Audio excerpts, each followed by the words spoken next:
Okay, we are recording, and we're going to start with Eric. And do you want to tell us a little bit about what you brought up in your intro? Yeah, sure. Thanks for having me here. Livepeer Studio has been a project that's been in the ecosystem for a while, right? It's one of the biggest demand generators for the Livepeer network, and the whole goal is that we built this really easy to use and highly scalable and cost effective video streaming platform for developers to build applications on, right? And that's for any application developer, whether you're a Web3 app or a Web2 app. We've been working on this project for, gosh, 2 years at this point, probably, and and have pivoted multiple times in terms of the market focus and trying all with the goal of bringing on tremendous demand onto the Livepeer network. And in the last 6 months, the project's been getting some traction from kind of existing Web2 markets, especially around social streaming, around kind of emerging market OTT and sports streaming, and also House of Worship streaming. Those are kind of the three segments that we're seeing really interesting activity that are happening. Um, and and one of the big reasons that it's able to capture this attention is that the service has finally gotten to a reliable and performant level that people are starting to really pay attention to this cost advantage that we're able to provide comparing to um, other providers out there in the market like AWS or Mux or a lot of these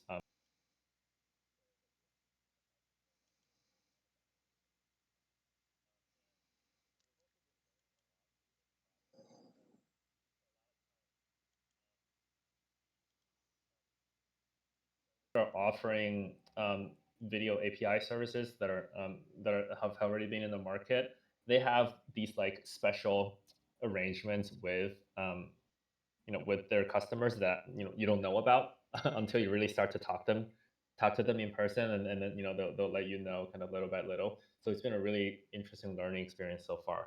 And and you know and and a couple months ago we reached this milestone where we started to we started to talk to some bigger applications, and we started to have this conversation with a tier one live streaming app, right? And because of NDA reason, I can't really say their name, but they're definitely top 10 in the world by volume. So we've been talking to them for months now. Actually, know them for years at this point, and they're finally starting to get more and more interested in Livepeer Studio, and where we got to the point recently that they're starting to they're starting to integrate with Livepeer Studio with the goal of kind of scaling up the traffic in late February, right? So this is pretty exciting because Livepeer uh, Studio has always had this goal of serving one of those big platforms out there in the world, and both for our credibility, but also just for the amount of demand that it's able to kind of generate for everybody. Uh, so so very excited about that, right? It's going to be a interesting engineering challenge for the whole team to be focusing on it and serve this customer that's going to be by far the largest customer that we've ever had. At the same time, and it's also been interesting to kind of go through the deal negotiation process with them, because a deal like a player like that just has a lot of um, kind of negotiation power, right? Because the market out there is competitive. It's competitive.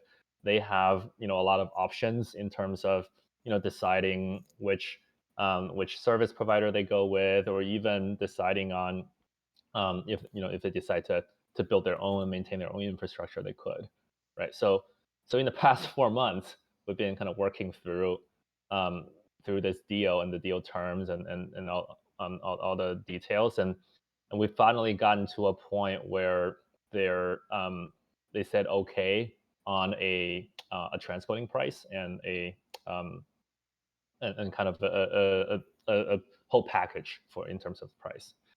So I guess the good news is that I think we do expect this one platform to be able to like 3 to 5x our current transcoding minutes on the Livepeer network, right? If they kind of fully ramp up over a few months, I think we'll be able to see much higher utilization on all the transcoding nodes on the network, and we suspect that there's enough capacity on the network that's able to handle this increase. But we'd love to get everybody's take on this. So that's the good news. But the other piece of news that comes with this is because they're very they have a lot of negotiation power. Like the price that we were able to get to agreement on means that the cost of transcoding that needs to be dramatically reduced for Livepeer to be able to operate, for Livepeer Studio to be able to operate profitably, right? So we calculated that 70 um, 70 ways price per pixel should allow us to kind of break even with like a tiny bit margin.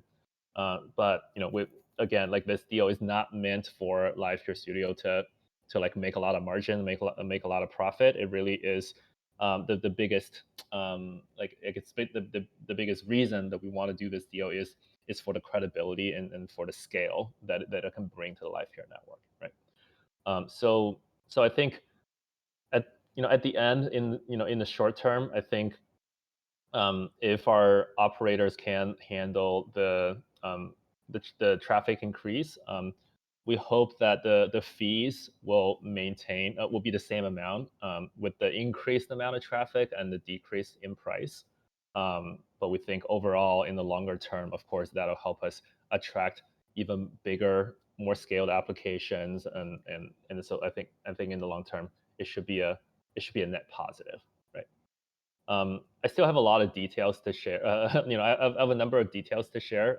But one thing that I do want to call out is that, um, ideally, in the ideal world, like a price adjustment like this would happen over a long period of time, right? Maybe via dynamic and permissionless kind of price discovery.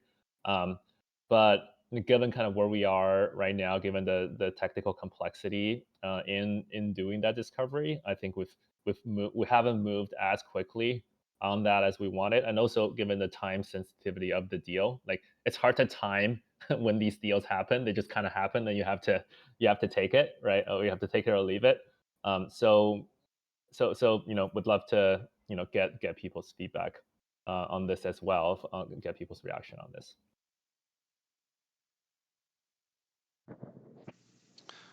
So when you're talking about mostly about the price right now, is that what you're asking about the feedback you're looking for, like, or just in general?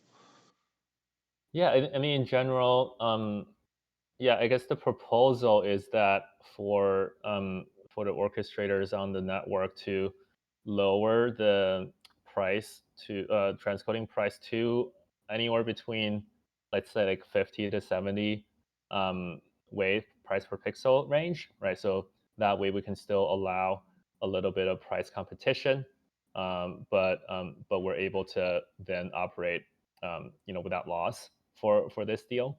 Um, and the other thing to note is that I think currently the selection algorithm is less weighted towards the stake amount. I think when we roll this out, we can increase the stake weight a little bit more in order to kind of get that competitive dynamic back on the network. Yeah, so The if like I'd really be interested to hear if people have any concerns or questions around the details for this deal. I'm happy to share what I can. I have one just question that I'm pretty sure I know the answer to, but I just wanted to ask. I guess the way the live peer network is set up, we this price would be basically for all of Studio because there's no way to just set that price for this new client, correct? That's right. Yeah. And the other thing I would say is that if the traffic really, like when the traffic grows that much, then the majority of the traffic on the network will be from that one client, anyways, right? So then kind of having different prices, kind of the effect of that, it gets diminished. Right. So I guess all the clients then benefit from having this new the new client being able to negotiate a good price. But for me personally, that's I'd rather see the increased work. So I mean, I can only speak for myself, but I am good with that. I was just curious to know if there was maybe any thought down the road to maybe make it to look into ways to have different pricing for different clients. But I know that would be a fairly big undertaking to figure out how to do that if it's all coming through the same broadcaster. Yeah, yeah. My personal perspective on that is, I think it would be like, this is where like client like gateway diversification really comes in, right? Like different services should be able to provide different services should be able to provide their special version of the services at different prices, and that's where the price competition can happen. Versus if it's from within the same gateway service, I think I think it will be um, simpler for the economics to play out if the price that the gateway service is paying out to the network is the same on a per service level instead of on a per client to the gateway service level, if that makes sense. Yeah, no, that makes sense. Does anyone have any? Uh, I I have two questions or two parts to the same question. Um, do you have any idea of the pattern of like demand? Is this a service that is steady, constant streams of work, or is it there's going to be spikes, peaks, and valleys? And are there potential peaks that could be significant swings in traffic volume? Meaning, there may be a capacity concern on the network if it reaches a certain threshold. So that's kind of the first part. But then the second part would be, do you have any way to measure that capacity? Can you determine when there might be a time where orchestrators may need to react quickly and spin up some additional hardware to handle a spike? And if you're monitoring it and if you have the way to measure that, that would be helpful. So I'll just wait to hear your response. No, that's a really great question. So the pattern of the traffic that we were able to kind of learn from this specific service is that it's fairly consistent over a long period of time, right? So from a week to week basis, the traffic doesn't pattern doesn't change too much. Now, the kind of the natural dynamics of any of these like larger streaming platforms is that every day there's peaks and valleys, right? So I think on a daily basis, the peaks and valleys is quite it's quite big. So for example, I'd say on the like on the high end on a daily basis, they probably have anywhere between like 1,500 to 2,000 concurrent channels happening at the same time, right? And and at the valley, at the lowest point, they probably have anywhere between like 5 to 700 concurrent streams at the same time. That's just from a transcoding capacity perspective, transcoding load perspective. Um, Hmm. we also know that about, I think, about like 60 to 70% of their traffic is in either the U.S. region or the Northern America region or the European region, right? And those two regions kind of split about 50-50. And then there's a pocket of traffic in Eastern Europe, like Russia region, and then there's about 25 to 30% of the traffic is in the MENA region, right? Like Middle East. And that's actually, the MENA region is actually their fastest growing growing region. So that's an interesting challenge. We're not going to start with the MENA region because we know our network doesn't have good coverage there yet. So we're actually going to start with I think the Eastern European region, test it out, and then if that works well, we ramp up North America and European region, and that's kind of the current scope, the immediate current scope of work. In the as they ramp up, probably in like April timeframe, is when we kind of start to visit the conversation of the MENA region, because the MENA region is not just about transcoding, but also about finding reliable infrastructure providers for delivering the video as well. And is this No, mostly that's cool. is this because Go you ahead. said channels? Is it live? This is live stuff, I'm assuming. Yeah, live streams. Oh, okay. Yeah, And no, I was just in the last part about monitoring and capacity planning and, just being able to measure the network from a outside perspective. Obviously, you can't look at each orchestrator and see what their capacity is, but I'd imagine there may be some strategies to do that from the broadcaster side. Yeah, I think this is interesting. This a part of it is like our estimation strategy is like talking to the orchestrator community and understanding what everyone's setup is, right? So to get like a very high level ballpark. But when it comes down to actually being able to measure um, on the like using data, um, yeah, I think yeah, maybe, yeah, I don't know. I don't have a lot of in-depth thoughts here. I don't know if Hunter, you have any thoughts to share. Yeah, Mike, that's a great question, and I think it's one that we don't have a really good answer to right now. I mean, for a number of reasons, it's really challenging to suss out the exact capacity of the network, right? Like, without actually throwing the traffic at it. Um, if there are Yeah. strategies that you have in mind here, very open to hearing them, because I think that's been a bit of a question and for us is how we actually understand what the network capacity is. I think part of the question is like the network capacity is not static, right? Like we have this Yeah. conversation and people go out and try to source cards. They try to figure out how they can add capacity even in an elastic manner. So I'm not really sure how to gauge that elasticity. Yeah, and I think at a basic level, probably the just being able to look at, the current streams you have and what their response times and error rates are, right? I think if you can see those things start to go up, then you probably have an indication of either a concern on the network or some capacity limit. But I think outside of that, obviously communicating with the works is obviously a good thing. And I think we all have a good open relationship with Livepeer Inc. team members. So I think being able to just give that lead time to the orchestrators and the heads up and the constant communication and planning, I think folks would be more than willing to bring on the capacity.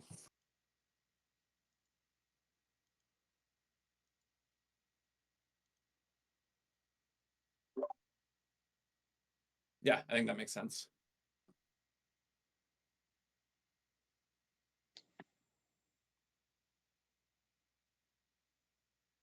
okay, let me see. Any other questions, Papa Bear? Looking to see if my notes, if I think everything's been answered. Any idea like what the input resolution would be? Because depending on the hardware, that can play a role in Yeah, being able to determine what the totally. capacity is. We haven't done like a really in-depth study on this yet, but looking at just kind of a back out of envelope calculation, I think probably 50%, like anywhere between 50 to 70% of it is between 1080p and 720p, right? And then there's like a much smaller portion that will go above 1080p for broadcasting, and then the rest are going to be like there's probably some like 480p, but like longer tail streams. The other thing And that's interesting to share that's the here is input. that That's the input resolution that would be that's coming right. in. That's the input. Okay, okay, That's the okay. input. Yep. Yeah, those four the Yeah, 4K ones are definitely going to put a lot of stress on the network. But yeah. good to know. But I do think there won't be too many 4K broadcasts because there is also a very small amount of streamers that's actually able to broadcast in 4K from just like internet bandwidth perspective, right? If you look at if you look across any video streaming, like these large video streaming platforms, you see like a very small, like low single digit number of streams are actually above 1080p. Yeah, that's a good point. Yeah, Yep. we take it for granted that everyone's got high speed internet, and yeah, 4K is pushing it. But it is what it is, and So I'm sure we'll be able to accommodate. I got a Sorry, question. As far as, I'm hearing timelines start late this month, ramp up April, Eastern Europe, maybe 5x, streams. Now, are there metrics that are being used to measure success here that would say, hey, we hit these milestones, are going to follow that ramp up plan? And what does it look like after that, should you hit those metrics? Yeah, really great point. The metrics is rebuffering rate and like viewer experience at the end of the day, right? Um, Now, like that's a combination of many different things. Like transcoding success rate, transcoding latency, but also playback latency, and like the play and the kind of the reliability of the playback infrastructure in general. So, but yeah, like overall, that's how we're being measured. It's based on the rebuffering rate and the error rate that the users are seeing, and then to a lesser extent, but also very important, is the end-to-end latency. Yeah. Okay. And I mean, obviously, the user experience might be difficult to measure, but I suspect these things already. I know the latency and some other things already in the selection algorithm. So, are these things already accounted for, or are there new metrics that need to be integrated into the selection algorithm, resulting in changes there as well? Hmm. So right now we're operating well below real time for transcoding. So I think there's nothing really new here from a network perspective. Okay. But that is a good point. Like the whether transcoding is happening in real time, that metric, like, or the kind of the ratio is going to be a really key metric for us to track uh, as we ramp up traffic. Yeah. I mean, Mike and I have talked about metrics and trying to get more data from the nodes and how that would architecturally look. But obviously, with the um, open broadcaster, we're going to be a little bit distracted from looking at that. But definitely, that's a project where you were interested in trying to work on. Um, so that might be useful at some point. I know that relate to that discussion around what is the what is the network's capacity, what are the profiles of the orchestrators, things like that. Um, and I guess the last question is, it may be unrelated, but is there any correlation here between this customer's interest in transcoding and future interests with some of the AI work that's been going on? Hmm. I think for this particular customer, they're mostly interested in transcoding because they're kind of like like one of those bigger platforms. Like when you're that big, it kind of like you can't move too quickly on the AI stuff. But not to say that they won't be interested. I think, for example, they may be interested in like transcription, right? Like automatically transcribing and adding subtitles, or maybe even automatic upscaling of the video. But I'm kind of purely speculating here. But from my understanding of their business, they're kind of more skewed towards like the more traditional side.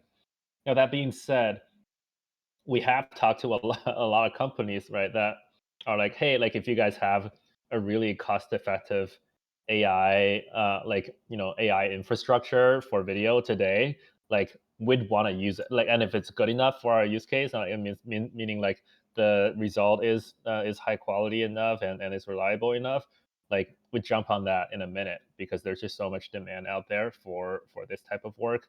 Kind of upscaling of video and automated transcription really are the two that immediately come to mind. So if the question is about like whether there's AI demand for the network, I would say there definitely is. It's really up to us to kind of make that service available for the market and bringing that demand to Livepeer network.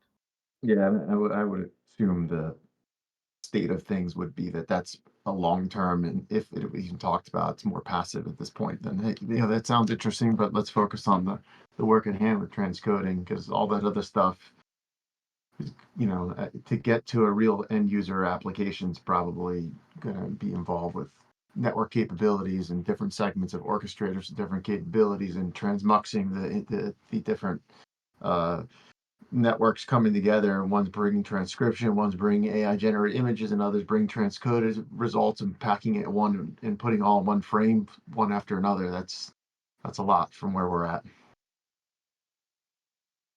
Yeah. Cool. Thank you. Appreciate it.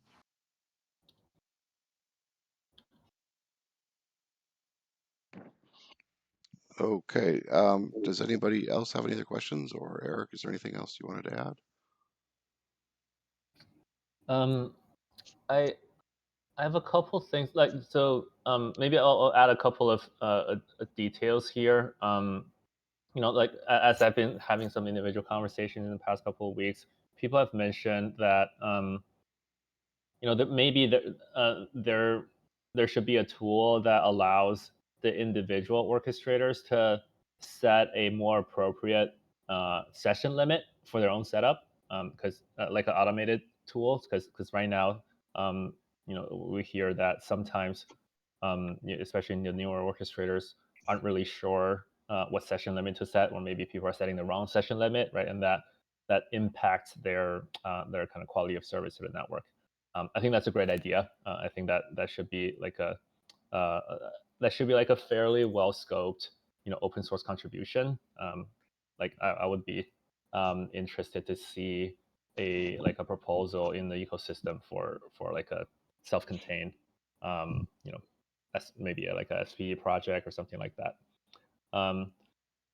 The other thing that people have pointed out is that especially given the sensitivity to price, what happens if the ETH price goes up by a lot, right? As we potentially see, it's very possible. And how would Studio kind of handle that going forward? I do want to share that we are working on a mechanism to chain the transcoding price to USD terms instead of to ETH terms.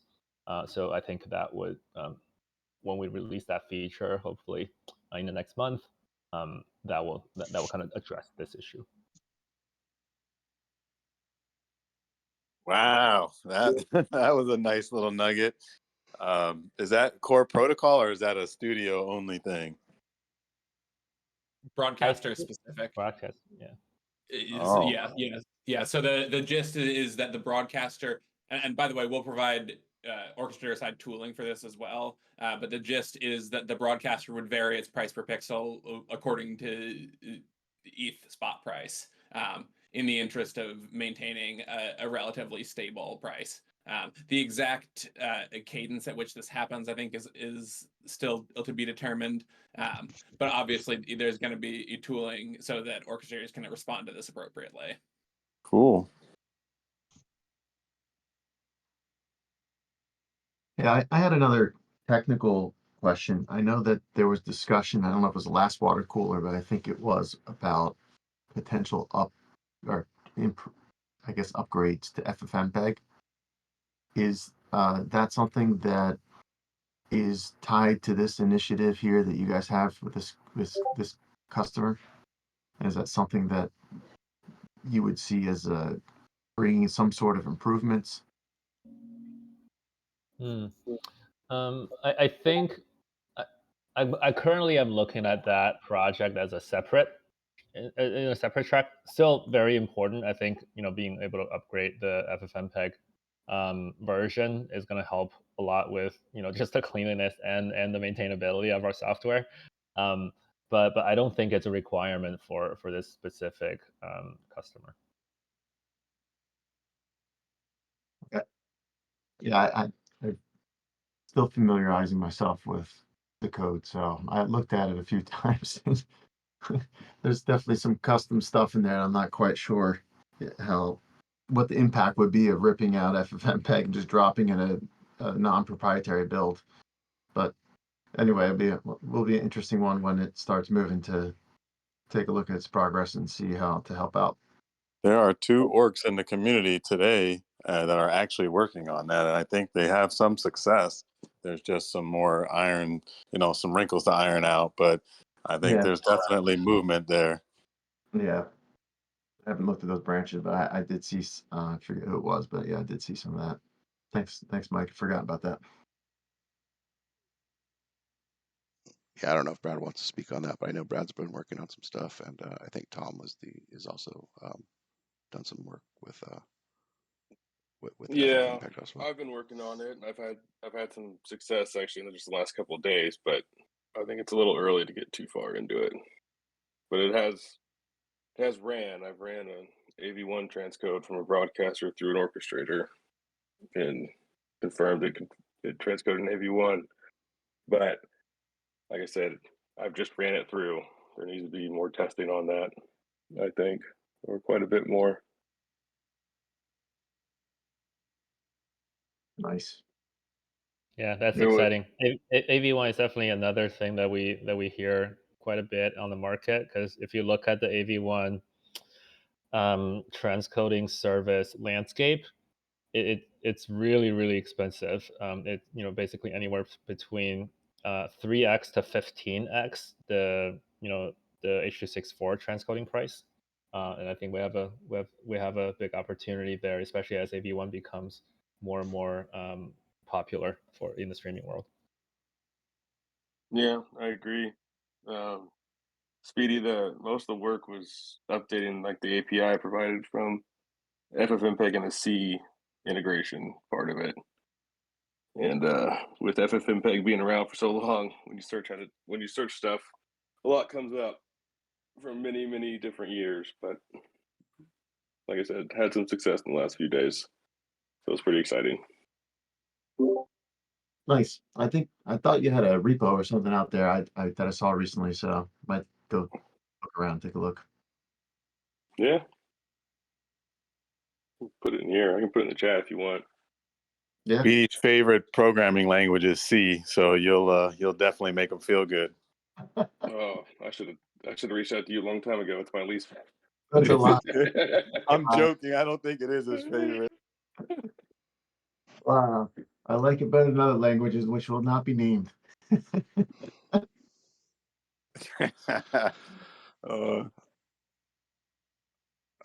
Okay, let's stick a little more to I guess the topic at hand. So obviously H.264 is what this client is looking for right now, because that's what we offer. So I mean, I assume so. That's what they're looking for.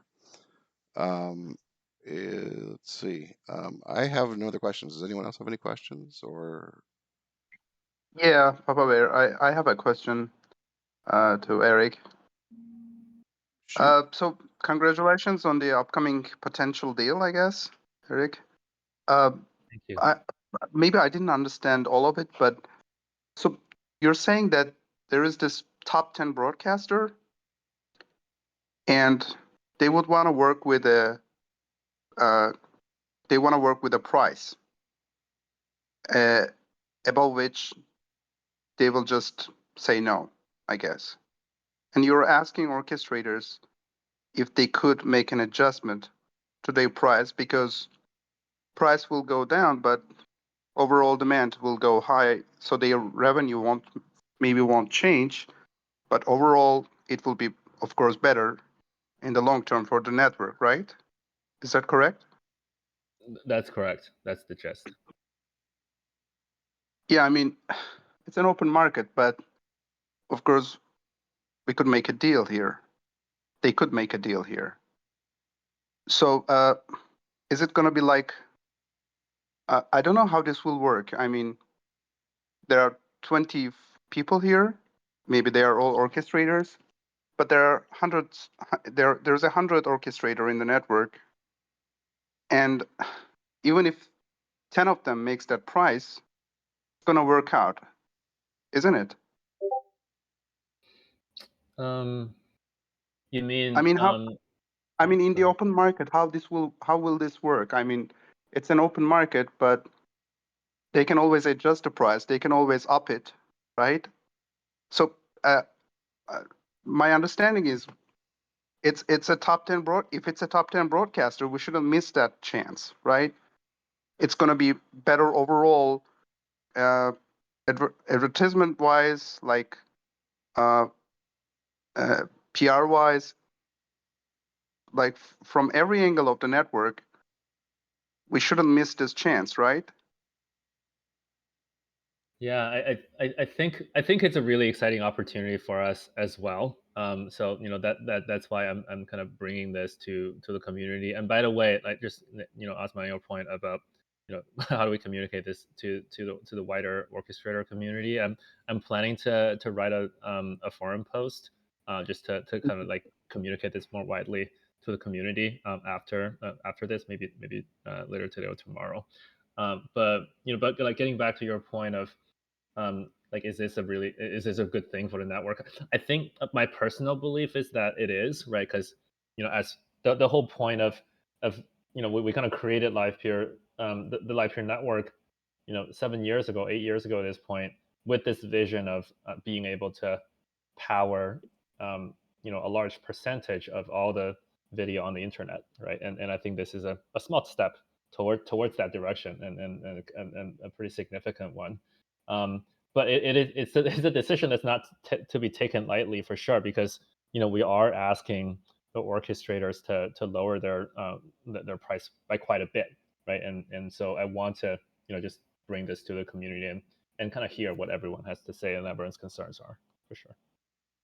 Okay. Thanks, Yeah. Eric. Yeah, I'll also I'll chime in on that a little bit, because I think Osman referenced the open market nature of this, and ultimately, as you alluded to before when you were talking about broadcaster diversity, that's how this network succeeds and how it works, as it's an open marketplace of node operators that are competing on many different factors: quality of service, price, location, job types available, etc. And broadcasters will just be able to determine, hey, at this price level, I can get this scale and this quality of service. And probably the more you pay, the higher scale you can reach, because you have more node operators being willing to do the work. But it's also worth recognizing that we don't have full, scaled broadcaster diversity yet today. We have the studio broadcaster that sets a price and drives the majority of traffic that a lot of our node operators have, invested their time around, their money around, their hardware around, under certain assumptions. And so, I very much appreciate that, Eric and Hunter and the studio team are trying to communicate this in advance and get feedback, and be set up to help people navigate the change. But ultimately, at the end of the day, as there are more broadcasters, as there are more job types through the AI video compute, as the new Livepeer Cloud SPE broadcaster comes online. Congratulations, Livepeer Cloud people, by the way. Thank you. Then we'll see actual more price competition, and this won't have to be a discussion. It'll be, a new user comes on and they set the price that they want, and as long as there's capacity competing for that, they'll be able to provide it. That's part of the sort of longer term Livepeer vision. Yeah, that's great. I think all price adjustments should be made for this deal to happen. That's my opinion, of course. Only. Well, I think I think you'll see most orchestrators will be on board with it, because if that is the price that studios charging, we tend to base our prices around that. So since that's where most of the work comes from, you're pretty much out of luck if you don't come down to those prices. So I think you'll see adoption from most orchestrators. Yeah, but I think most orchestrators want the network to succeed. So I think to Osman's point in his opinion is that, this is a great deal and it's great for the network. And I think most orchestrators are probably feeling the same way, right? I know I do. And the folks that I'm talking to are also. I mean, yeah, are we spoiled from 1200 pixels down to 70 and 50? Probably were, but in a free market, you're going to have that, they were seeding the marketplace first, and now here we are taking the guardrails off. And I think this is how customers interact. It's going to be, again, each broadcaster is going to have to make these determinations and provide the services that they can afford at the quality they can afford. So diversity, diversity, diversity. I mean, you heard us preaching that in the Livepeer Cloud SPE. And thanks, Doug, by the way. Thank everyone else for the support there. But again, I think the more of these initiatives we bring online, the less we'll be talking about individual prices per pixels. Yeah, and just to be clear, I think most orchestrators are on board to do this regardless, but I think that the ones that aren't will really not have much of a choice too. So I don't think I don't think it's going to be an issue to get orchestrators transcoding in these prices. I don't think we're going to get much pushback either. I mean, I think most of us are happy to do it. At least everyone I've spoken to. Awesome. That's really great to hear. But yeah, like as I said, plan to kind of incorporate everybody's feedback in the kind of the write up of the proposal, and then I'll post that in the forum in the next couple of days. Sounds good. I'm really curious what the broadcaster's name is. Like, you can't even give a hint, or is it a sports broadcaster or like something like I imagine something like Hulu or maybe beIN Sports or something like that. I really can't say, unfortunately, because it's like very specifically written in the terms that they don't allow us to say it. Yeah. Yeah. Sorry. But maybe one day, maybe after the first phase, once we make them a little happier and we deepen our relationship a little further, I can see that they change their mind. Great. Actually, I have a question. I don't know if you can answer this, but are they planning on like slowly rolling into it, but also keeping whatever they're currently using during a transition phase to see how it works and rolls out, so that they don't they're not fully committed? I would assume so. Very much so. Very much so. Yeah, because they have such a such a big risk for this, right? So yeah, for sure. Yeah, no, I would expect that. I was just wanted to make sure. Yeah, then that gives a lot of pressure on us to make sure we deliver. No, we've actually had to. That point about not using their name without their permission, which is totally understandable. Worth mentioning for this community.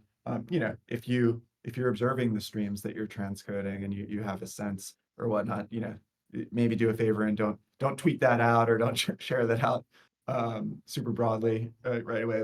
Like Eric said, I think if we can make them happy, make them successful, save them money, there's plenty of opportunity to do marketing together in the future at the right moment. That's a good point. Question. Without giving that away, is there an estimate on like the size or volume that they would bring? I don't know if that was ever talked about or not. 3 to 5x was the number they were talking about, I believe. Sorry, Eric, I'll let you answer that. Sweet. Awesome. Yeah, probably the only the only issue I can see is a lot of orchestrators are still sharing a GPUs or a service itself. So I'm guessing we're all gonna have to upgrade. Yeah, I agree with that. I think if as the utilization on a per GPU basis go up, right?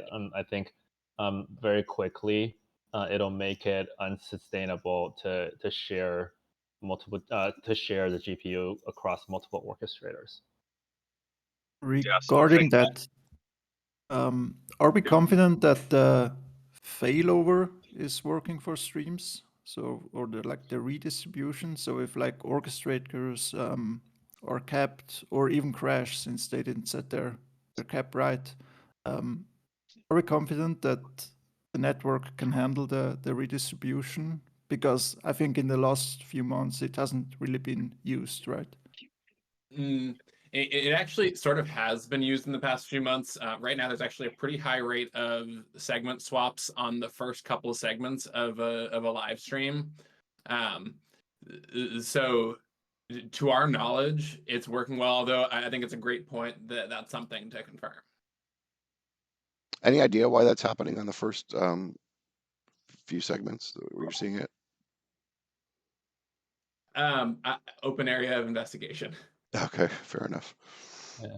I thought we did some digging a long time ago, and we had the suspicion that it's because the first session, like the first segment, like the GPU needs to open a session, and then during the session open, it takes much longer to do, and it's actually so in the first couple of segments, a GPU is actually unable to maintain real time transcoding ratio. So then then the fallback algorithm kicks in and say, oh, like this GPU is not transcoding in real time. I'm going to swap to another one.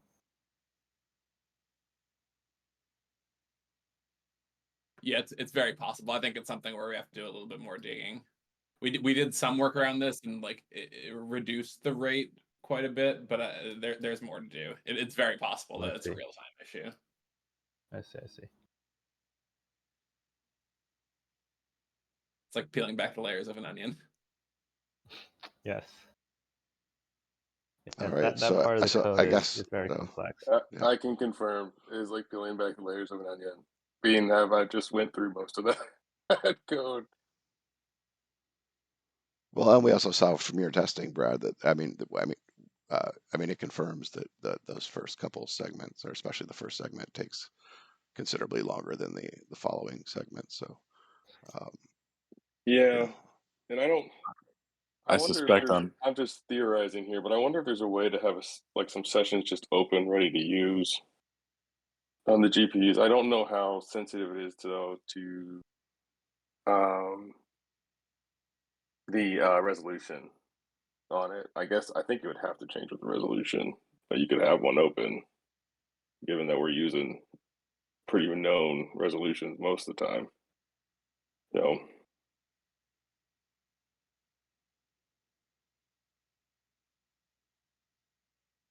add that to your list of things to work on, Brad. maybe.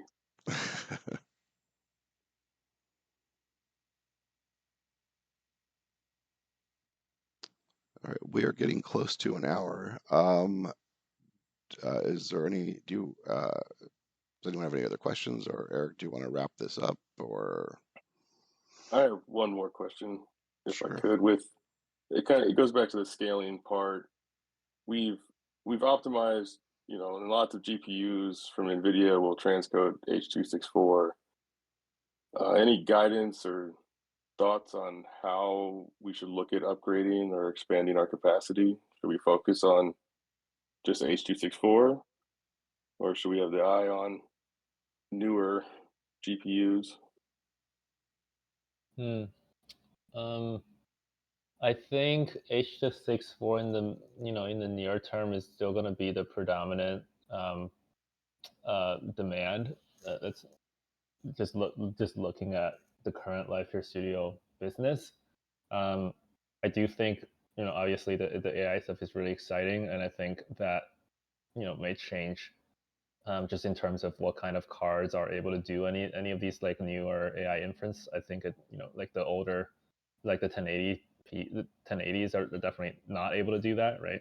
So I think for anybody who's working on the AI stuff, probably has to be later generation of NVIDIA.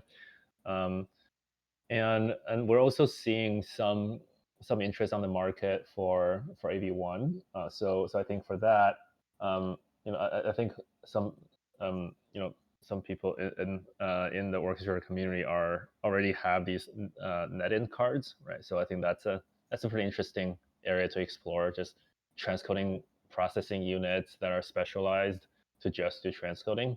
Um, but at the end of the day, I think it comes down to like the economic calculation. Like it has like for those TPUs to really proliferate in the Livepeer community, it would have to be really like much more cost effective than a GPU. But yeah, I think that's a certainly an interesting area to explore.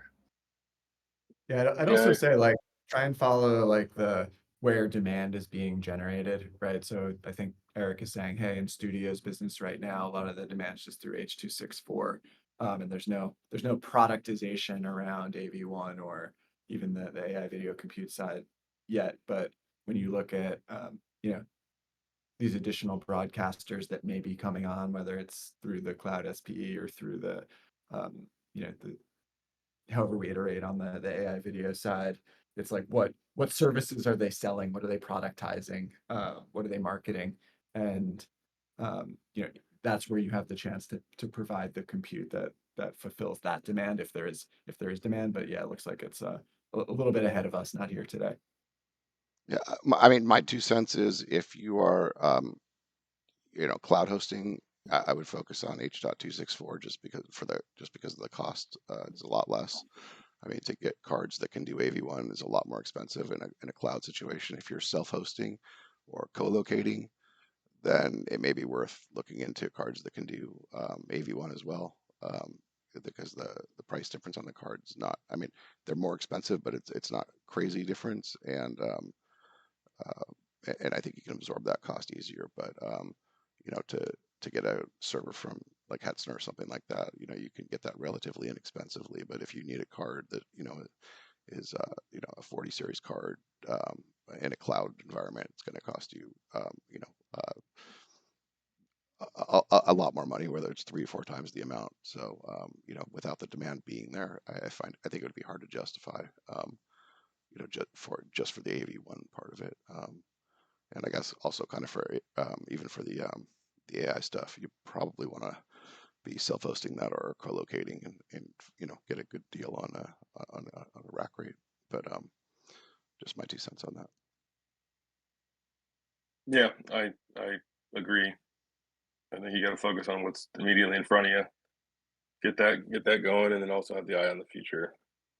Try to build that up, so it's not a shock when it hits.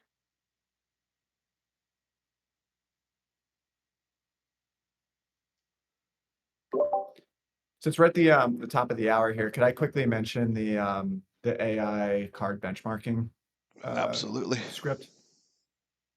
Cool. So I just dropped a link in the water cooler side chat here about a thread that Yanin posted on the forum.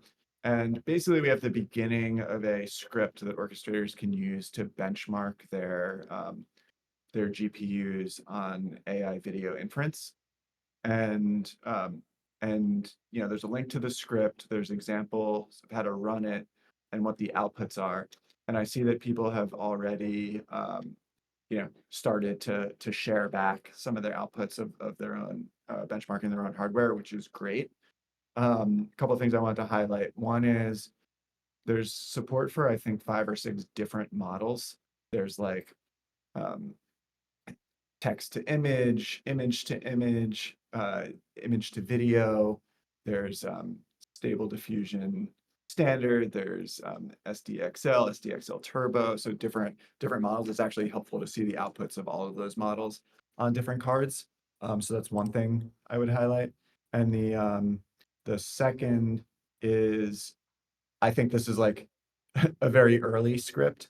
And because this baseline is here, I would hope that, as people get comfortable running it, understanding it, we'd welcome any iterations on it, contributions to it, maybe enhancements that make it easy to just, run once and output results in a standard format that can be parsed for all models in a way that we can aggregate the data.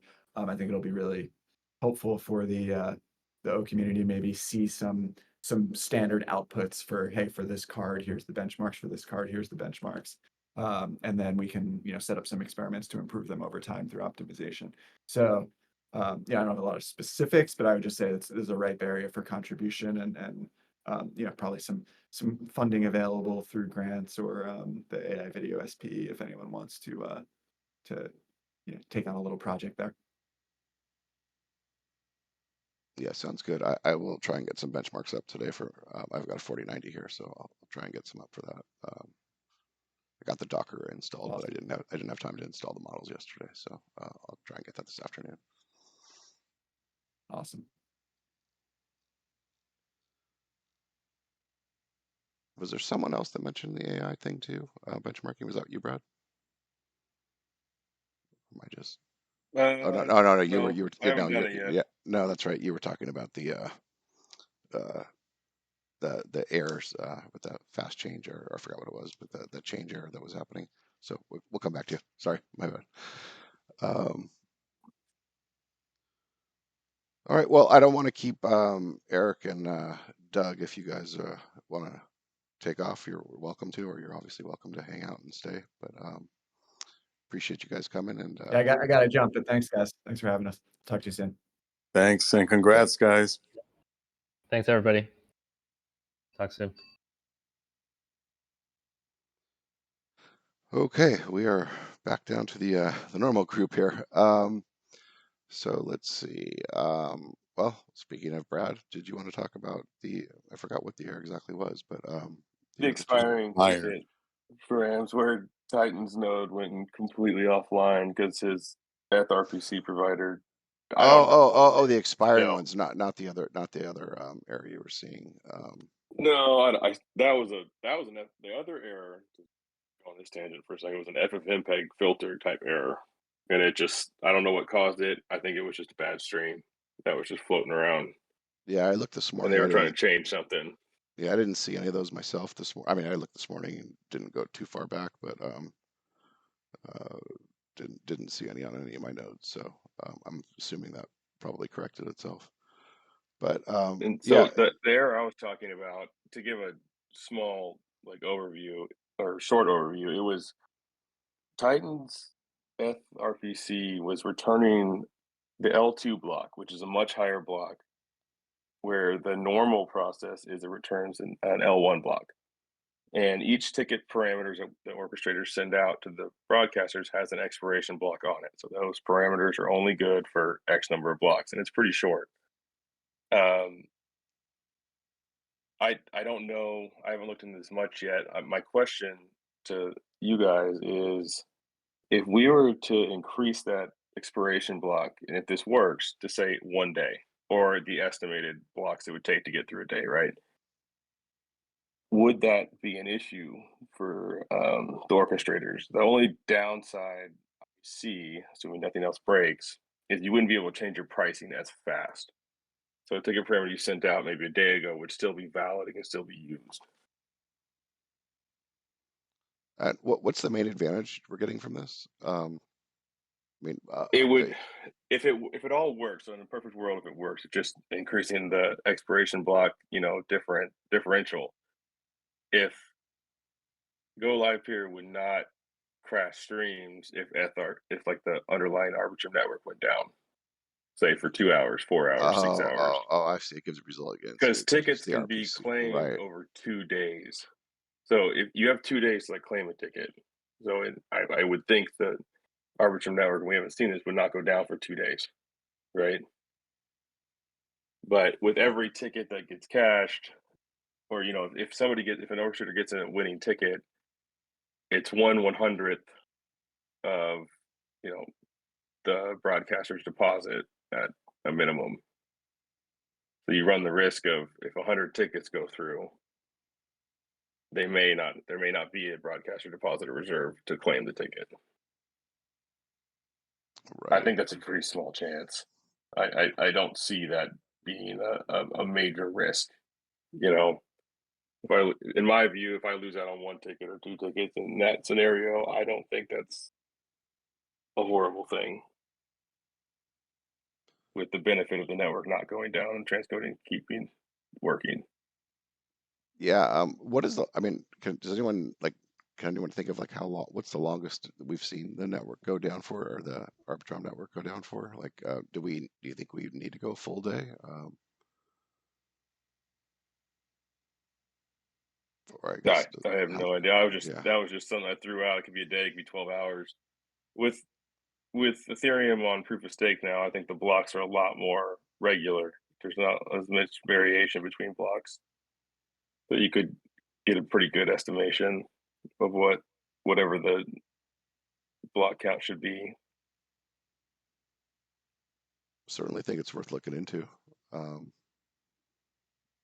And yeah, I don't know enough about if there's any other issues that could come up from extending the block, but I mean, I think it sounds like a good idea to have the ability to continue to work with if Arbitrum's down. Yeah, me too. Tickets are important, but I also think level of service is equally or more important. Yeah, I mean, especially if you're talking about like this new big client, if the network goes down because there's an Arbitrum issue, they don't care about that. They just care their shit went down. So, Right. yeah, I would agree with that. One issue might be like the fee share part.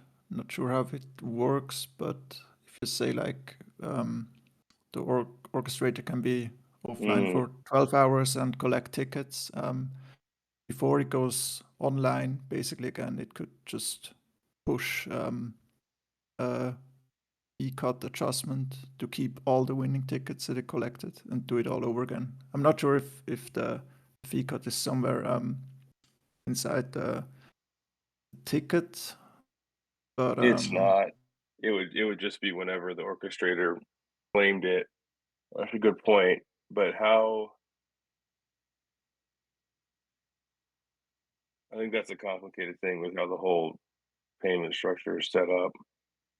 Because there is some underlying thing.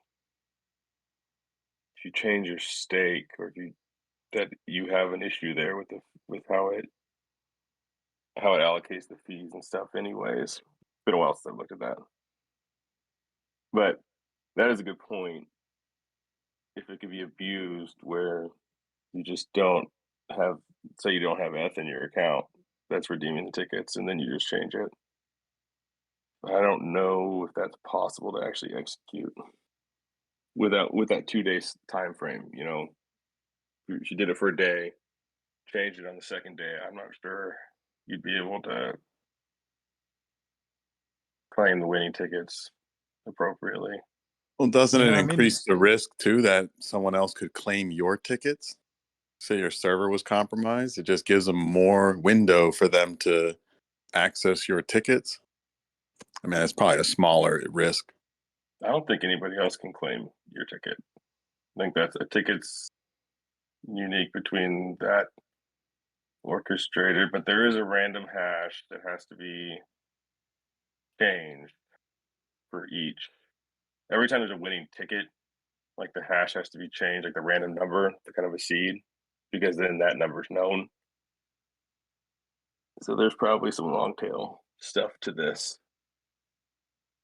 I But I think don't think anybody else can claim your ticket. I think if your server's compromised, you've got bigger issues than a ticket getting cached. But that's my 2 cents.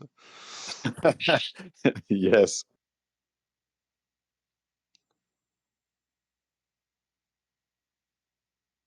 Sorry, Vaj, you were going to say something. I interrupted you. no, nothing specific. I mean, yeah, it depends how long you have to be online for. If you just need to be like online for a few blocks again, and then you can go offline again for 12 hours, then it could be abused. So maybe there's like a way to limit it to like as soon as you get a winning ticket, you need to cash that first or something like this. I don't know.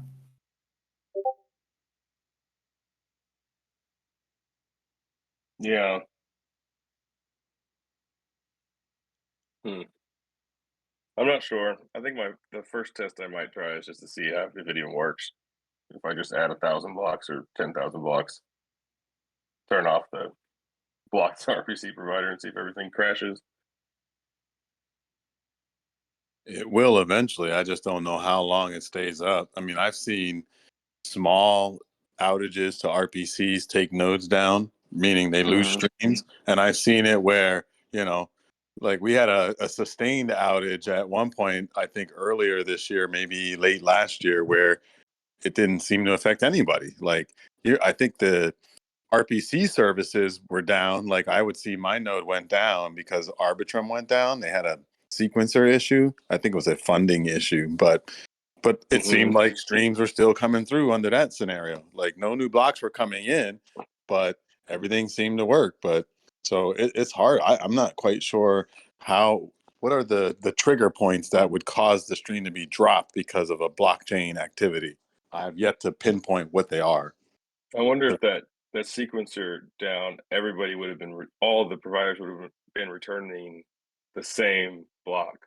Yeah, that's that what was scenario. happening. There was So no if the new B blocks and the coming in. O- So if the B and the O both see the same block, there is no issue, I think, because they kind of cross-check each other. I see. On that. It's just when you can't execute the RPC calls, that's when it starts to fail. Yeah, if the broadcaster can see the newer blocks, or in the case of what Titans was, it was like it had an entire digit on it and just blew everything up. So it's interesting on that part. But I think like a whole network thing, maybe it would be about the same as long as the RPCs don't crash. As long as the blocks seen by the broadcaster and the orchestrators are the same or sufficiently close, then it would continue to work. Yeah, I forgot to think about that part. If it's the broadcaster has one block, the orc sees another one, that's when you start to have some problems. Yeah, and I think if your orchestrator, if your RPC provider just got behind for whatever that reason might be, I don't think you'd be able to put out correct ticket parameters either. That doesn't happen. There is a window. Yeah, there's definitely a window. I don't know how small it is.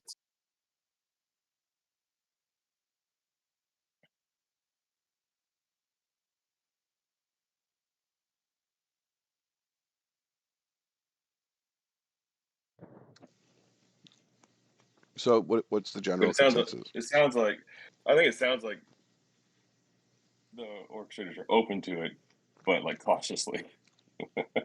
That's my feeling on it. Does everyone else in here sort of agree?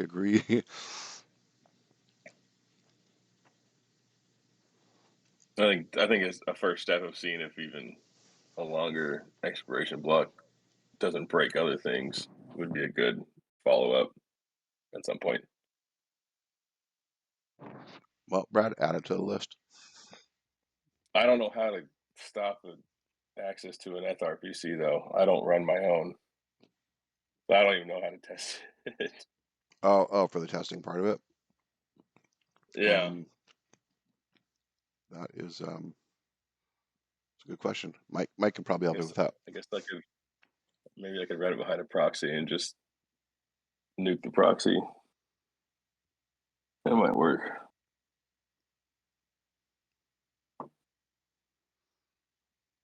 Or have Mike.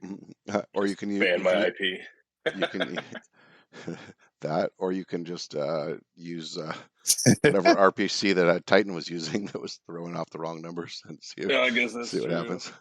Just connect to that one. I want him to tell me who it was so I know never to look at that provider ever again. It was Third Web. That's what he was using. That's horrible. I'm not even sure how that's even possible. Like the RPC endpoint is an EVM thing. Like how they could serve the wrong block number, that's beyond me. I don't know. I mean, it is a secondary call to get the header. When I looked at this a long time ago, to get like the L1 block number, and I think there is some anomalies around that sometimes. But it looked like he was returning the Arbitrum block number, so it's a good question. What happened there? Yeah, something wrong there, boy.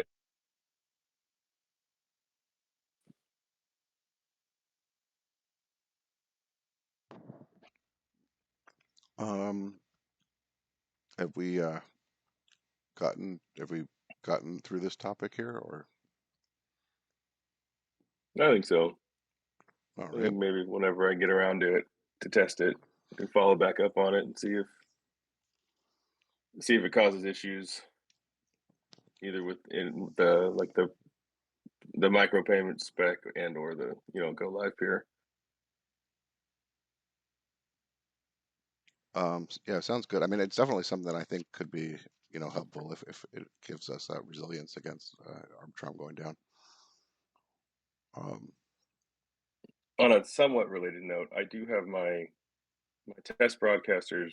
I think I need to update them again, but I have got it so you can test orchestrators outside of the top 100. So if you have a test one you're setting up, if you put in the Ethereum address and then hard code in the URL, you can Oh, send cool. the get orchestrator requests and also send a test stream. Oh, very nice. Was that from when Evan was setting up? You got that working? Yeah, I tried. So Tom did it. I did it for Tom first, but then I was trying shortcut methods. That was a bad idea, first of all. But it worked, but it would just do a new session for every single transcode. But now I've worked through exactly how to get it to work and keep the same transcode session and reuse it. Yeah, So I know that USA East has the updates, but I think I need to roll them. I need to check that they're rolled to all the other ones. I need to automate that. Kind of a pain. what regions, I forget, are you currently serving? Have you still all the same ones, or did you? I have USA West, USA East, EU, and I still have Tokyo, but Tokyo has been problematic. I'm not sure Oh, why, and I I haven't had a didn't. lot of time to really look at it. Oh, I didn't realize you still had West going. The other day, I was looking for it. And maybe I had an old cached page or something, but I didn't see a West. We were testing something with a. What baseline version are you using? 7.1 or 7.2 or master? 7.2. I've updated broadcaster to that. I mean, my broadcasters have a laundry list of things added to it, but I have recently upgraded to 7.2.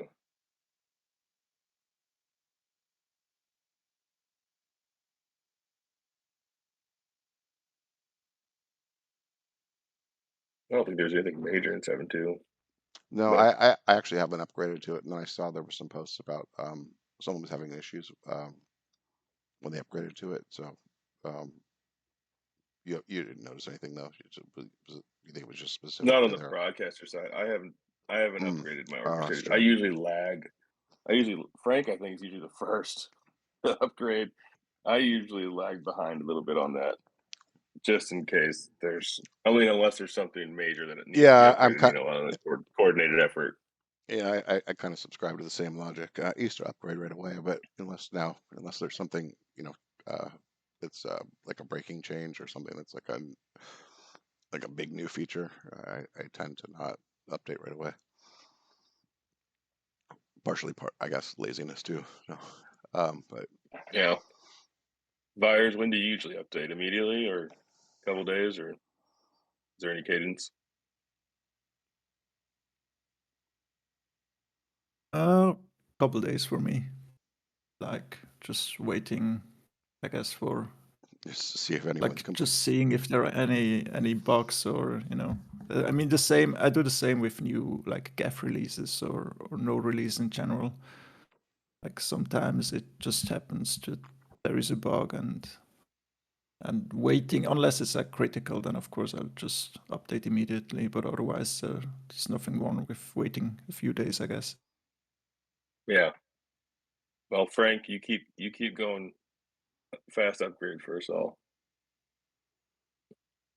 I try to upgrade as quick as possible too, but usually I have two orcs, so I run one with an upgrade immediately, and then the other one I wait a few days until I make sure it doesn't blow up.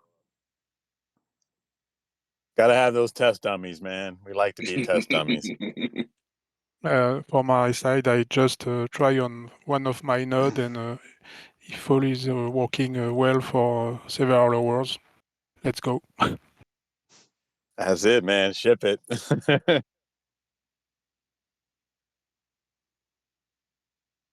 Okay. I don't have any other, unless I missed them, topics. I have one thing. Oh, sure. Let's hear it. So Yanin shared the video with his AI demo, which like goes from UI to broadcaster to orchestrator. Did anybody set that up? Is that possible, or was that just for show? Like, I know there's some AI worker. I know there's, some forked version of Livepeer, but has anyone able to get the full stack up and running? No, I mean, I asked him if it was close enough to start doing that because I want to add tests from my test broadcaster to it because it's an HTTP API at the end of the day that'll get it to run. Yeah. And I think right now, if you want to go run it, you're gonna trailblaze. It's not impossible. It's not significantly different than most things, but you're gonna be in there just running it and seeing what breaks. Yeah, I saw his demo and I just wanted to know if anyone actually attempted to get it to work because I want to try it, but I don't want to trailblaze and hit all kinds of roadblocks and issues. So I was hoping someone else went down that road, but it sounds like we're still pretty early. Yeah, and I think it's gonna, even if somebody figured it out right now, I think there's a high probability of change, whether that's a breaking change or config change only or something like that. I don't, who knows? But it's still early, I think. Once I get this SPE public broadcaster off the ground, that's definitely something I want to put into the public broadcaster as at least a way for people to play around with it. So, Yep. I don't think it's gonna be too hard to add that. They have API endpoints for image to image, text to image, image to video. yeah. You don't have it. If you're putting something into like a public broadcaster, it doesn't need to be super streamlined, right? Yeah, no, that's get your right. It's text dirty. image and then click another button. Now make this a video. Yeah, it's going to be sending a lot of data back and forth, but theoretically, but I don't think the throughput's going to be massive. Not initially, anyway. Yeah, I agree. It's going to be Papa Bear just slamming that button. I was going to say QA and everybody's work. Yeah, I can already feel the warmth from my my GPU running those all that stuff coming in. But yes, I know Pawn ran his 4080. That AI stuff. It's not like transcoding. It's not like mining. that thing maxes out You can't every part of the hamstrung card. Every part of that card is running it. Yeah. full out. Yep. 0 to 60 in 0.0006 seconds. I had in mining, I had a Vega 64 rig that was all water cooled. Might have to build something like that again with much newer cards. Yeah, that water cooling stuff is really nice. I bought it pre-built just to get this thing up and running quickly, and the CPU is water cooled, but the there's a big ass GPU in there with a lot of fans. Yeah. The 4000 series, it's comical how big they are. Well, And especially especially in the like cases. yeah, well, and especially like the first gen ones. Like now they've come out with some slimmer ones for like the at least for like I think like the 40s, 70s, and 60s and stuff like that. Maybe some of the 80s even. Yeah. But like when they all have like that reference cooler or something, not reference cooler, but Yeah. it's a huge. I mean, it's like so big. it takes up the whole. It's a whole machine. I mean, it's a full size machine. It's like one card in there, and there's like no available slots. I mean, there's slots underneath there, but you can't access them. So, yeah, no, it's kind of crazy. I picked up 2 of the 4060 Ti. So these are smaller, with the 16 gig versions. I'm interested to see what they test out at. Yeah, I think those are gonna be somewhat of a sweet spot. Although I just don't know. Like, I mean, it already takes a long time to to do this stuff. So I don't know what the user experience is going to be like when it's not running on a the fastest card there is. I mean, there's only so much time someone's really willing to wait for a a 2-second video to come back. So I think that's going to be the Yeah. most interesting part to see. Yeah. I mean, my logic was I needed to test AV1 stuff. So you have And those AV1. could also do inference. So AV1 is working on the NVIDIA cards now, not just the CPU. So Yeah, Oh, I've cool. I sent a test stream from my broadcaster. My test, like on the request stream part, you can click transcode settings, and you can select H.264, H.265, or AV1, Oh, and wow. it will send. It doesn't. There's still some more updates on that because like AV1 doesn't work in the MPEG TS files right now. So it's not going to play back the stream when you do that, but I'm going to add a way to download. Like, because when you request a test, I save the resulting files to stream them back, right? Okay. And I'm going to try to add a way to download those. So at least when you can run a test, you can download your actual transcoded results. Oh, cool. Keep us posted on that. I'm definitely curious to see how that plays out. Yeah, we'll see how it goes. I think a lot more testing needs to happen. Oh, I'm sure. On it. I mean, most of the framework was there from when they added the VP8 and VP9 decode and some of the net-in stuff. So like how it snakes through the broadcaster and orchestrator, transcoder, that part was there. The struggle was updating the FFmpeg on that, but then I started getting the hang of that after a little while. I haven't tested any of the SIE stuff. The MPEG 7 stuff, I Well, have one not thing I tested can one say bit of that. is the closer you can keep that source code to the original, the better, so that future upgrades won't be as painful. I mean, if somebody can actually unpack why they modified it so that we have a better understanding of it, it might be easier to, upgrade it in the future. Yeah, sticking closer. I mean, it's just like when you have anything that you're trying to keep track of. It's same with me on my Go Livepeer, different than my other upgrades that I do to it or enhancements. If I don't stay close to it, it just gets painful.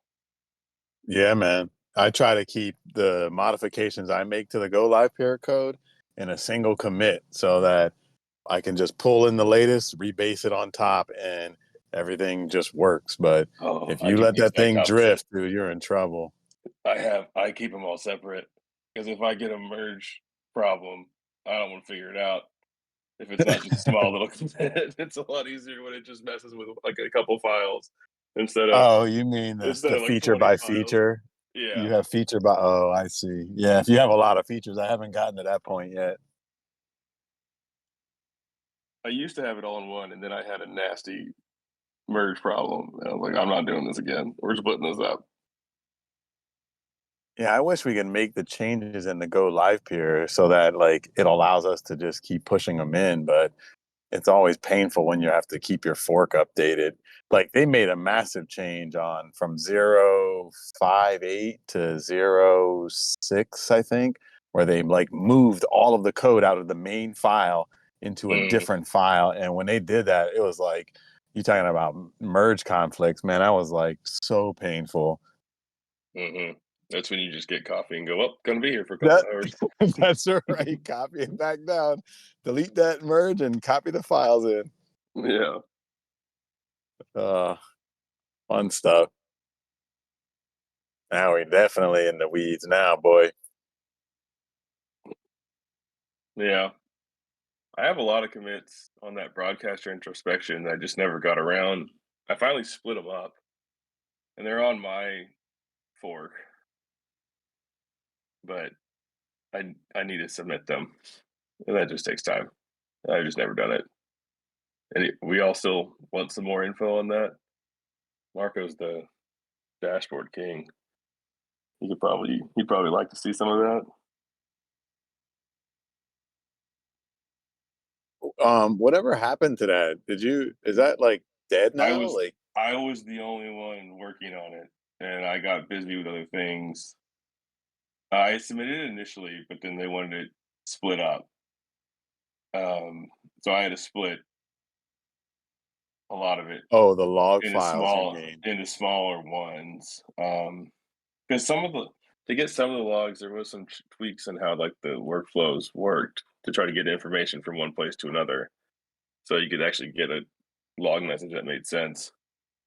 But I just never got around back to submitting all of them because it's like 10, 15, something like that. Oh, Different geez. when I split it all up because it kind of goes the whole process of when the segment comes in, what kind of transcoding error it was, or what kind of stream error it was. A little bit on selection. The selection updated obviously because the new selection algo came out kind of in the middle of this. But Wow. I was going to say, I mean, with the public broadcaster going online, I think that's a perfect opportunity because I don't have any problems with sharing all the logs unfiltered. You know what I mean? Like, I'll share it all, boy. Anything you can glean out of that, I'm more than happy. You want to test the selection algorithms? Let's deploy it. You know what I mean? Like, right. I mean, anything like that, I use you all have of a mine. test bed for it now. Yeah, I use all of them on mine because it does provide more context when I'm looking at, hey, why didn't this work or why is this not working?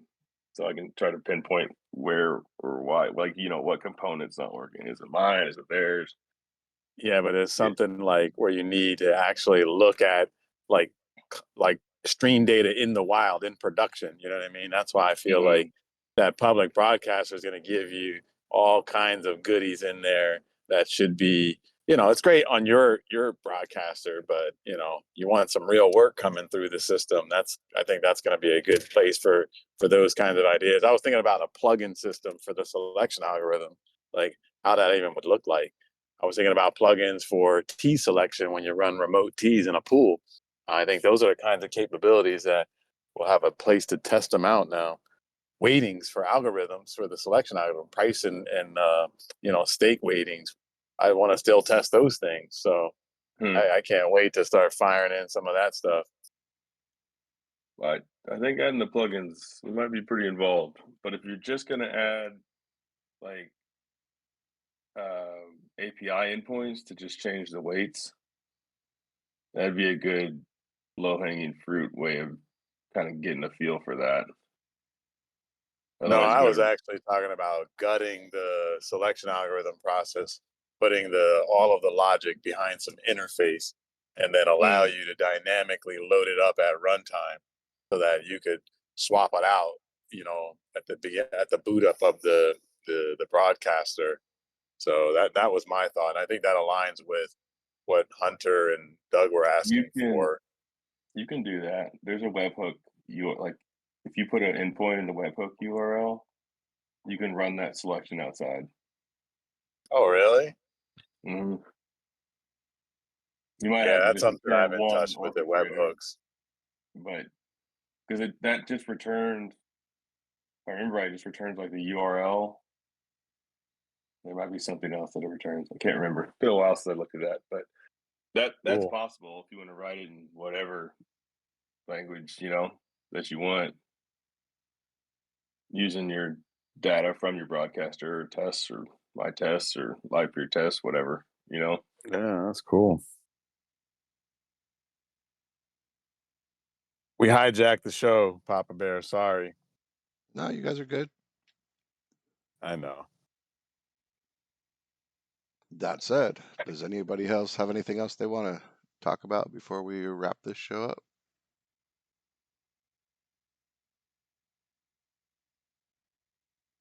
Well, I guess not.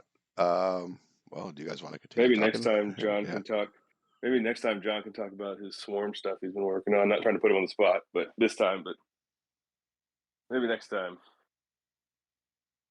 Yeah, he's definitely put some time into it. I spoke to him about it. We were talking about getting his broadcaster S3 endpoint stuff in there, and he moved from that to Swarm. So I'll be curious to see if he finished that. I think he should have been close to finishing it. So, Well, he Hey jumped up guys. here. Yeah. oh, Hey, there he John. is. What's up, dude? Hey. Yeah, I've been researching, if we can broadcast through Swarm, and I definitely think that we can with HLS video. There's a couple of challenges with it to think about, but what I'm thinking is we can make changes to Go tools. There's like a sort of a object storage driver interface that's currently used with S3, and there's even one for IPFS on there, which is kind of comparable. But so I've been able to, with like the Swarm API, I've been able to, using the Swarm network, upload individual files and get those back with a reference ID. So the trick will be to just essentially, kind of build a Golang interface to that same API, and then ideally integrate that into Go tools. There's a program called Livepeer Catalyst Uploader, and it kind of ties in with the work that I did last year when I was trying to get the broadcasters to store in S3. It looks like that got written a little later on, but what it does is it works with MIST server. So MIST server does like a standard output, to that program, and then that program really doesn't have a lot in it. It just takes that input and using Go tools, it initializes the S3 driver, much in the same way that the changes to the broadcaster node we're going to, and then it uploads to S3. So that's kind of the approach, is we're going to have MIST server write that to standard out using the external writer, and either modify the existing Catalyst uploader or make a different application. But the guts of it are all inside of Go tools. So hopefully that makes a little sense. And then the other thing is, obviously you can pull the data right off your local swarm node that you're running by the reference ID. But if we think about how this would work in a real decentralized CDN implementation, I think you actually need some type of client application that works with Swarm. Like your playlist, your M3U8 playlist might just be a reference ID. And then once it pulls that, it's got a bunch of other reference IDs for the segments. So I don't know if you'll be able to play this you can ultimately play this off an HTML5, HLS player, but there's going to have to be some kind of proxy in between that's, giving it the right content type and that kind of stuff. Hopefully that gives some perspective. It's still in development. I really didn't have much time last week, but I'm kind of proof of concepting each piece. And one of the things we wanted to start off with was AAC audio, but that's kind of been challenging. So I haven't figured out how to just open an endless bit stream, so I'll probably shift into HLS video.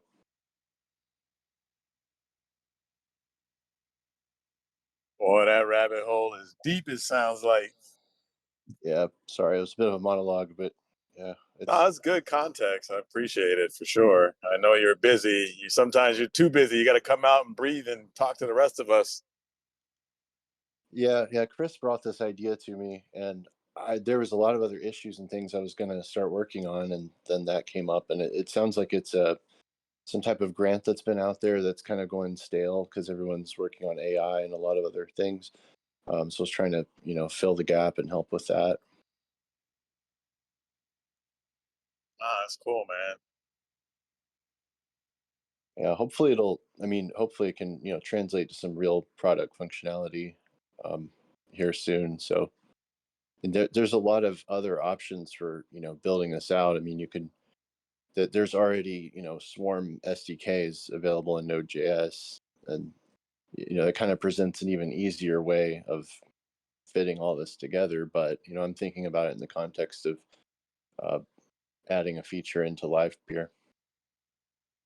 Is Studio using like MinIO and S3 endpoints today? Is that how their current storage solution is built?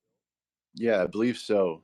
They've got, like StoreJ is one of their providers you can connect their S3 to, which is pretty neat. But it's very much, the same S3 interface that I worked on last year, because it's all coming from Go tools, whether it was implemented in Go Livepeer, Catalyst Uploader.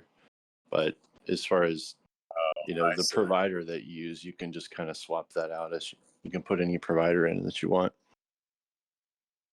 But it would be nice. And it's a very clean interface. It's easy to just extend that same concept to Swarm, where, if you're uploading a HLS segment to S3, you could easily write an API call to do the same thing with Swarm CLI or the Swarm API.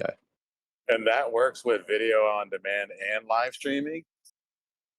Yeah, it would work with, any kind of chunk of data. I haven't really tested, one of the things that it would be helpful, because we're looking at this from the perspective of MIST server doing the writing. So I don't have that much experience with MIST server. I was able to get an external writer set up, and my understanding is it writes based off the keyframe. So I don't really know. I don't have a real on-demand video workflow setup that I can test I with. see. And that's sort of I think there's a lot of moving parts that I'm not 100% aware of, but like when I saw that Livepeer Catalyst uploader code, it really answered a lot of questions. But I need a working MIST server config that does video on demand, I think. But what we'd really like to do is be able to get audio through, because if you think the Swarm network may not be efficient enough to do live video itself, so it's sort of an experiment to see how effective it could be at replicating.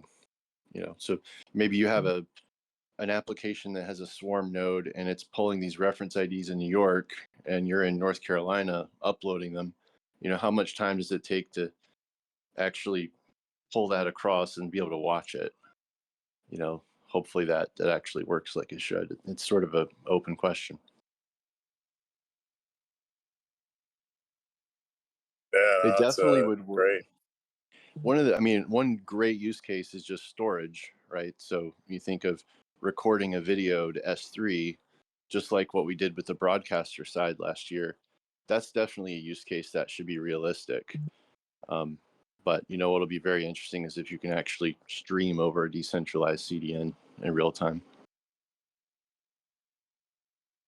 Well, as you know, we're doing the Livepeer Cloud public broadcaster, and one of the key components in that is the ability to stream in through RTMP and then download the segments. This is how the integration with Owncast would be working, where it would send it out to the Livepeer network through like an FFmpeg relay, and then it would get back the segment files and store it locally as if it transcoded it locally. So like from an Owncast perspective, it looks transparent, like it has no idea it left and came back. So, but downloading those segments and getting that M3U8 properly rewritten, especially for live streaming, was something that I hit a bit of a snafu on when I started building this integration. That makes sense. So like with the Owncast integration, it's actually looking for files in the file system. Yeah. I mean, you can embed Livepeer directly inside of Owncast. That was a bit larger scope effort, but a simple relay and download, and that way you could even leverage the public broadcaster itself, where you don't even need to host the Livepeer broadcaster at all. So, it was a nice, clean way to do it, and that's the approach we're taking as we roll it out. But as we look at integrating it with bigger and different media servers, that may not be the most effective way. Yeah, that's a great project. Congrats on the funding for that. It's gonna. I think a lot of initiatives we have going on now are going to bring a lot more, volume to the network. So it's an exciting time. Yeah, for sure. I'm feeling pretty good about it too. I mean, it ain't 3 to 5x like Livepeer's Studios project, but I got to start somewhere. Yeah, and Owncast, I mean, it obviously has scalability challenges, that Livepeer can solve. So I think it is definitely a good opportunity. Yeah, perfect pair. So we'll see. But again, thanks. We're looking as we roll it out over the next few weeks and couple of months here. We'll definitely be reaching out to this group to help, verify, validate, test, play with it, tinker around with it, provide feedback. So we'll see how that goes.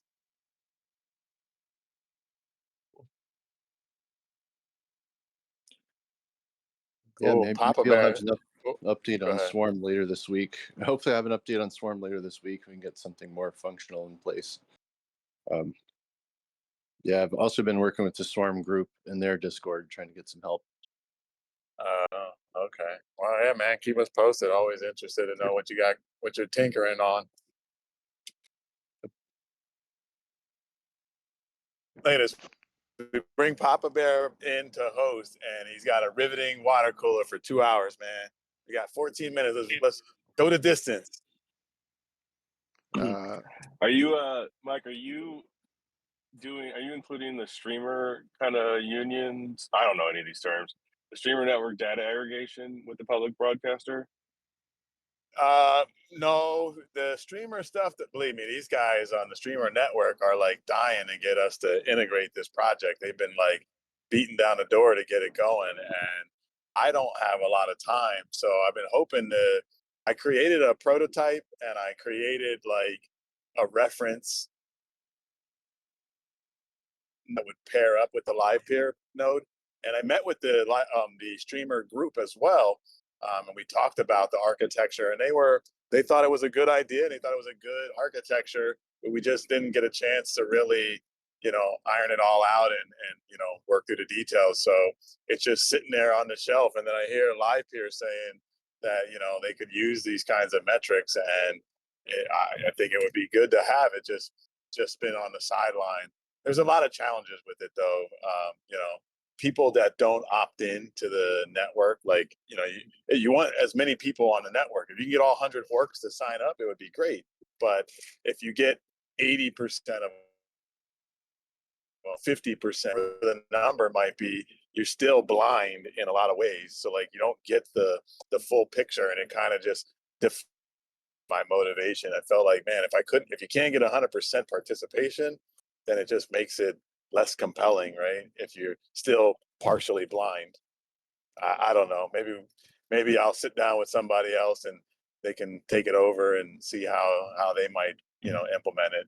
And again, I think Rick mentioned he might be interested, but that dude's plate's fuller than most of ours. He keeps adding stuff to his plate. You need to talk to him. Be like, you need to, from personal experience, limit this. What you're adding. Yeah, well, we're all fighting that battle, though. We'll talk. But I mean, yeah, like think about your plugin kind of system with the selection. Like if you don't have the data, you're not included in the plugin. Like you're not included in selection, right? That's so funny you say that. That's exactly what I said to Papa Bear. We were talking about the same thing. I was like, dude, man, you make it a plugin, and if people don't want to participate, then they don't get work, right? you don't get selected then because you're not participating. But that's a bit cold. Easiest and cheapest way, because you don't have to pay them to get into it. That's right. Well, there's a whole host of ways to incentivize people to publish in Streamer, like making the data you collect in Streamer paid, so that as you access the data, you pay to access it. Those accessing fees would be distributed to those producers of the data. So like orchestrators are pumping the data out there and people are paying to view it, like Masari or some of these other companies that are looking at the network. It would be good that they pay to access it, and then those funds could be distributed amongst all the orchestrators who produced it. So there's quite a few things in there. I think the problem for me was it was a pretty big proposal, like to write out the details of all the moving parts. But if I can find a partner or somebody willing to help me with some man hours, we could get this thing off the ground. I'd be willing to share the details of what we've done. So, but who's volunteering for more work when we're already loaded up? I think as it becomes more critical to the network and more important, I think there'll be more interest or more demand for that kind of work. Then I think we'll probably focus on it. But I think the next 3 months I'm tied up. Outside of that, I might circle back after that, though. Okay, like when I'm happy to export stuff from my broadcaster too. So yeah, we'll circle up at some point and talk about it. But I don't have any time right now either. But yeah, I think it's interesting to get more data you get, the better it gets for everyone. And with all this extra work coming on, maybe I'll reach out to Tom or Hunter or somebody to see if they want that more introspection logs. Yeah, for sure. I'd love to do it too. I think, if we can get Studio on board, we might not even need all of the org participation, because if we can get the total streams on the broadcaster side and then marry that up with orchestrator data, then you really have a good source of data. So, but I know it's kind of private, like they don't like to share a lot of that stuff, but who knows how that might look. But I'm all for it, man. Yeah. So when time frees up, just let me know. All right. All right, cool. I got us halfway to the end. Who's got 9 minutes worth of stuff to talk about? I was thinking the same thing. That's funny. All All right, someone's got 5 seconds to come up with something, or we're ending this thing. Yeah, it's Speedy, you got funny. any advice for us operators on the AI front? I think you have some experience with that. Mike might have told me that. I might be making that up though. I mean, not yet. I mean, who knows what it's going to look like running this network? I mean, you guys talked about it earlier, like latency issues of moving files back and forth between these containers is going to be a bear. Uh, any image stuff I've done with AI doesn't use file I/O at all to avoid major latency problems. So it'll be interesting to see how that works out. And obviously in that case, if there is demand and there's value in this network, which is a big TBD, that's where you're going to want some solid drives, a lot of IOPS to serve that kind of need. They'd have to Yeah, be. Does SSDs work, or is it just NVMe's? the SSDs faster the work, better. but NVMe is obviously better. Yeah, I mean, it's form factor for. But again, like my experience in production is not using disk in Taking Kubernetes. memory buffers, moving it straight from OS memory right into the GPU memory, no I/O latency in there. Yeah, plus no IO file sharing between containers. But how that's all done is proprietary. I can't really get into, but uh, those systems are, they're the ones that are rivaling super low power, fastest inference on the market, where people are having a hard time keeping up because obviously there's a learning curve to figure out all the AI crap. I Yeah. can't just chat GPT everything and once you get there, then you have to figure out what it takes to run in production. And I mean, you see the trend in the chip manufacturers. Like everybody not only wants to not be beholden to NVIDIA, which they're going to be for some time, but you're seeing manufacturers try to move to lower wattage chips that can run inference on a very small footprint, and they're doing it without having to go down to 4-bit quantization. So I think more of that has to mature for the market. But for Livepeer, I mean, I don't expect a lot of AI demand up front. That's going to take probably years for this market to sort itself out because all this diffusion stuff. I mean, anyone and their mother can spin it up, right? Same with the ChatGPT bros. It's like anyone can call it GPT-4 3.5 API and build a nice little wrapper product real quick. But the real use cases, high-end use cases, those are guarded secrets and are going to be are really only held by a very small number of people and companies that they're not out in the open source world, let alone decentralized land. So It's an interesting parallel with what Livepeer is doing for video infrastructure, right? Now they started video a long time ago, but the AI is going to be, there's a lot of blind corners in it. I keep listening to more and more of like the optimization of performance podcasts, and they are wild. I don't understand half of what they're talking about, but they're pretty cool to listen to. yeah, there's a million levers, just like any performance tuning things. Plus, you're not only performance tuning, but you're also trying to fit the model to your target. And in some cases, that's just if you're building your own model, wildly complex. But if you're just even fine tuning, there's quite a bit there to sort out. So I mean, even if Livepeer is using disk quite a bit, consumers might be satisfied with the cost equation, and I think really there's going to be opportunities still to improve performance by fine tuning models, compiling them to smaller targets, 16, 8-bit, 4-bit. I don't think anyone's doing 4-bit here, but you get the drift. I mean, Yeah. And you mentioned it too, right? And it's just it's a pretty deep field that's kind of very different from the traditional software development approach in many ways. I mean, like Andre Karpathy, I don't know if you follow him. He's the former director of AI at Tesla. He kind of helped build the Tesla Vision that's in Optimus. He now works at OpenAI. He a long time ago wrote his piece called Software 2.0. I think it's a really interesting way to look at how software architectures change, and that's something to take into consideration when building anything and looking at AI and how to use it. But of course, you have to worry about, depending on your architecture, the probabilistic nature of it versus what you're traditionally used to in software, where everything's kind of hard coded. Yeah. Yeah, I think it's fascinating. It's such a broad field, and I always love learning things. So I'm kind of excited for it.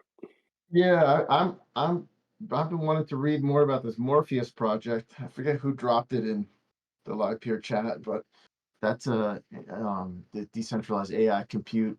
I mean, I know there's a lot of them now. Everybody and their brothers, but that one, they just are in the middle of fair launch right now, where you can basically stake Steth into their contract and get Morpheus tokens in exchange with um, not obviously I'm not going to get into tokenomics and all that stuff, but it is a distributed AI project that I've been wanting to get into based on some of the volume of people that are in there, the caliber of people. Like Eric Voorhees is one of the contributors to a lot of the documentation and some of the marketing, but not a ton of it. But anyway, I think that whole space is really interesting. Obviously, I it kind of, you can generalize the just decentralized compute. AWS and Azure and all these folks are way too centralized of a power. It'd be nice to see more decentralized compute be readily accessible, where you can just spin up a console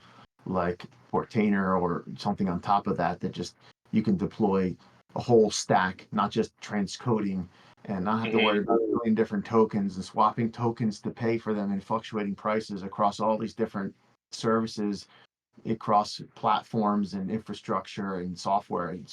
It's bewildering. So long ways to go for decentralized compute. Yeah. Yeah, it'll be fun. I'm trying to upgrade my home server to do some more AI stuff at home and potentially serve some Livepeer stuff as well. So I'll let What you know how my what experience process, goes. like, what's your, like, is there like a processor count that you target, or a memory target? Like, are you looking at like 64 gigs of memory, or you know Threadrippers, or is it just more I'm along the lines of trying to high keep my. end consumer? So I already have two 3090s. So that takes some costs out of the equation, and the frame and some fans and PSU. Yeah. So I was trying to keep it under $1,000, but put in a enterprise level infrastructure. So I went on the lower end of that, and I'm putting in some an Epic CPU with Okay. a micro motherboard, and probably like I don't know, significant amount of RAM, 128 gigs of RAM, and um, Yeah. probably all NVMe drives. So They, overkill for Livepeer, but will be yeah. useful for hosting LLMs and things like that. Because the AI needs full X16, right? You can't really get away with cut down PCIe bandwidth, right? No, you can go down 8 or because really the main problem is loading into the VRAM. But once you've got it into the GPU, it's no big deal. I guess that's Tim, true. It's much less info going back once it's yeah, I mean, processed. if you Google it, you'll find a lot of posts about it. But one of the frequently cited one is Tim. What is his Tim Demeters? I forget his name. He's the guy who wrote Bits and Bytes. Tim Detmer. Sorry, he has a pretty significant set of stats that he's published over the years around PCI bandwidth and various other hardware considerations you would make for AI build. And 16 lanes is, I mean, it's obviously nice, but it's overkill for most use cases. 8 and even 4 is probably acceptable. And of course, if you're using the PCI slots, you just got to be careful that which ones you're using, and so they don't get downgraded from, let's say, they're edX. You end up having like bifurcation, and then before you know it, you're like, why is the system slow? But it took an 8X channel, made it a 4X channel because you put things in the wrong places. Yeah, that's a good point. I'm glad it can at least do 8x, because if you're just trying to throw together something, if you have 2 GPUs or you want to add a GPU, because you don't have to build a whole new system. Because a lot of the higher end or some of the better consumer stuff will get you you can get an X16 and maybe an X8 or at least 2 X8s without doing too much work. But you're right. You gotta be careful on those NVMEs that use PCIe. Yeah, that's why I went with the super micro board. I mean, you could do like Tyan, or if you wanted to go like down market, you could probably do a gigabyte board. But I ended up getting a super micro, which supports, I think, 3 or 4 16x channels. Yeah, I mean, there are more than 4 channels on the board, but there are at least 3 or 4 dedicated to 16x. nice. Yep, it's a little bit different hardware game. So I appreciate you sharing all that. That'll help a lot of us, me included. Yeah, I mean, you have to think about that, plus the drives, how many channels they're going to take, and then the processor, how many lanes does it support? Because you go to consumer processor, it's not going to be able to. If your boards has all these lanes, it still may not be able to do it. Especially like an Intel chip versus AMD chip, where like the EPIC chip, for example, has like 128 lanes that I am putting in, so it can easily suck down everything the motherboard throws at it. But then you got to Yeah, worry about, you're heating your house at that point. right. I think the Intel ones, they're like 24, so it's vastly different. So like you're fine with maybe 1 or 2. Probably should do 1 each at that point, or do 1 and do a transcoding GPU in the same one, so you can get 2 different things going. But Yeah, it'll I be mean, Intel interesting. for single-threaded application, AMD is probably better for multi-threaded. It's really kind of how I Yeah, look at it. But I think that's getting a bit antiquated, that mentality. AMD is basically taking over everything. I know.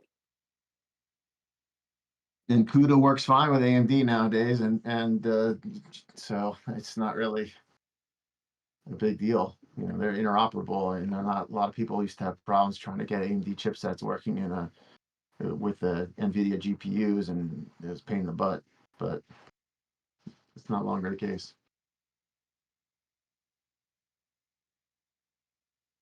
All right, guys. Anyway, We're gonna wrap this we one still have up. time. Yes, we've made it. And I actually believe I will be here next week. 'Cause I think Titans will be traveling also, so we can bring this up again next week too, and carry on. But thanks for all for coming, and have a good week, and I will see you all here next week. Thanks, Papa. Thanks, everybody. All right, guys. Thanks See ya. all. See you. Thank you.